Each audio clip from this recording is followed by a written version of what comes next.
Okay, on to Genesis 1:4. 創世記1章4節。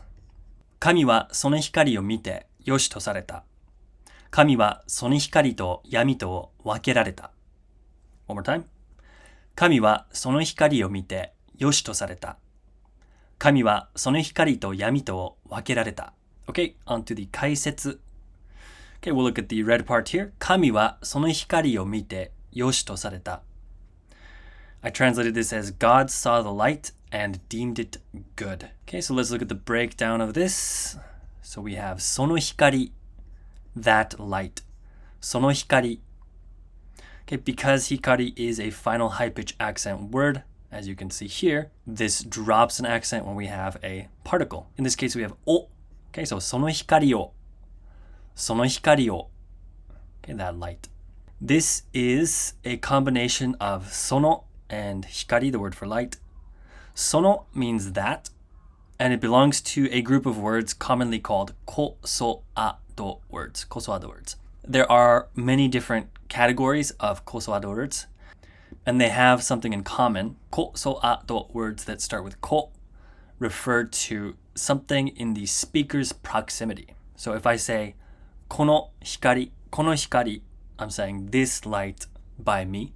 Words that start with so refer to something in the listener's proximity. So if I say その光, it's saying that light near you, or that light in your possession. Okay, if I say あの光, this refers to light away from both the speaker and the listener. Okay, あの光, so it's like that light over there.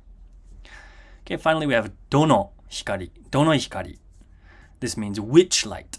Okay, so it's an interrogative, it's a question word. So in this case we have その光. In most conversation, that would refer to something in proximity to the listener. But in this case, it's just used to refer to the light that was just mentioned in the previous sentence. So if you go back and watch the Genesis 1:3 video, you will see that God created light, right? 光あれと言われた。すると光があった。God said, let there be light, there was light. その光, okay, that light is what we're referring to here. Okay, and what did God do to the light?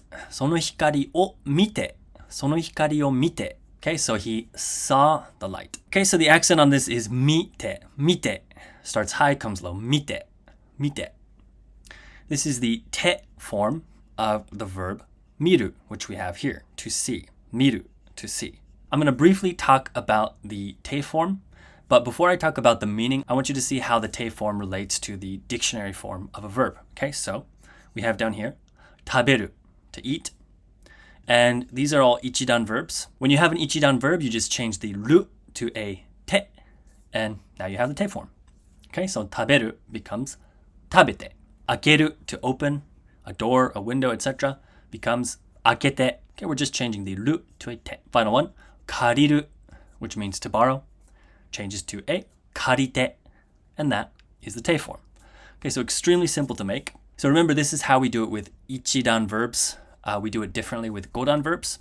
If you need a review on what an ichidan verb is, please read the Bible in Japanese, Genesis 1:1, the first video in the series. Okay, so now we can come back to the meaning of the te form in this case. The te form has lots of different usages. It's a very, very important form in Japanese. And in this case, it could be translated sa, see, or will see, and. Okay? Sa, see, will see, and. Why, you might ask? Well, it's because the te form itself doesn't contain any tense, right? So it doesn't have a past idea, it doesn't have a present idea, it doesn't have a future idea. It just has a conjunctive idea, okay? So it's really the and part. But the tense with which we would translate this verb depends on the tense of the final verb in the sentence, which we're going to see down below. Okay, so in this case, it could be sa, see, will see. But we'll find out in the next section that this should be translated past tense. You can also use this with adjectives. We will cross that bridge when we come to it. For now, just keep in mind the te form allows you to connect verbs in a sentence, which is why a combination of the verb and then the word and is often used to translate the te form. Okay, so let's look at that final verb in the sentence. Okay, so we have here yoshi to sareta. Yoshi to sareta. The accent here is yoshi.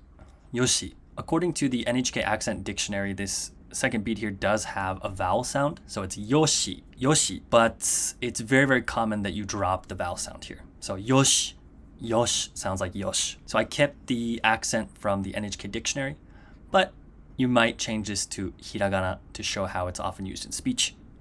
And indeed, in this phrase, yoshi to sareta, the I sound from shi drops. So it's unvoiced. Yoshi, yoshi to sareta, yoshi to sareta. This is an honorific past tense short form verb. We talked about that in the first video in the series. Please see that for some review on honorific past tense short form verbs if you need it. Okay, so let's look at the breakdown of this phrase. So we have yoshi to suru, which means to deem something good or to be satisfied with something. Okay, yoshi to suru. And we can further break that down into yoshi and to suru. Yoshi is basically a literary form of yoi or ii, which means good. So in speech, you often say ii. So many of you, I'm sure, have heard ii desu ne, ii ne. That's great, that's good. Okay, so that's how it's used in speech most of the time. Yoi is a slightly more formal version of that, and it's the version that's used in conjugations as well. We won't get into that in detail now. And then yosh, in this case, is basically a literary form of that, although yoshi to suru is kind of its own phrase anyway. So it's more common to hear yoshi to suru than to hear ii to suru, although you could say ii to suru as well. So to suru just basically means to deem something, to consider something, X, Y, or Z. Okay, so yoshi to suru, to consider something good. Yoshi to suru, to deem something good. And then that's in the honorific past tense form, so yoshi to sareta. God deemed it good. Okay, so this gives us the tense for the passage. So now when we think about the te form here of the verb miru, we now see that it should be translated as saw because the sentence ends with the past tense verb. I hope that makes sense, but feel free to ask questions in the comments if necessary. Okay, so that leaves us with Kami wa sono hikari o mite yoshi to sareta. Translated as, God saw the light and deemed it good. Okay, next we're going to look at the section in red here. So, Kami wa sono hikari to yami to wakerareta. Kami wa sono hikari to yami to wakerareta. Okay, I've translated this as God separated the light and the darkness. Okay, so it's kind of cool, guys, but you should know at this point, Kami wa sono hikari to yami to o, if you've been following the course. If not, go back and review. I won't talk about that here. And then we end here with the verb wakerareta. Okay, so wakerareta. This is also an honorific past tense short form, and this comes from the verb wakeru, which just means to divide, to separate. So, wakerareta, God divided. What did he divide?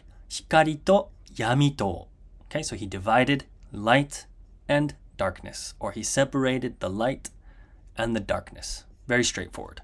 Okay, so that leaves us with Kami wa sono hikari to yami to wakerareta, as God separated the light and the darkness. That is all for this one, guys. If you'd like to join me for private lessons, you can do so using the link on my profile. I'm committed to keeping this project absolutely free and ad-free as well. If you'd like to support the project in any way, you can do so using the link in the description. Any amount helps, guys.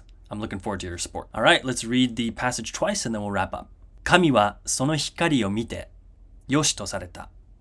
Kami wa sono hikari to yami to wakerareta. One more time. 神はその光を見てよしとされた。神はその光と闇とを分けられた。Thank you guys for watching and I'll see you in the next one.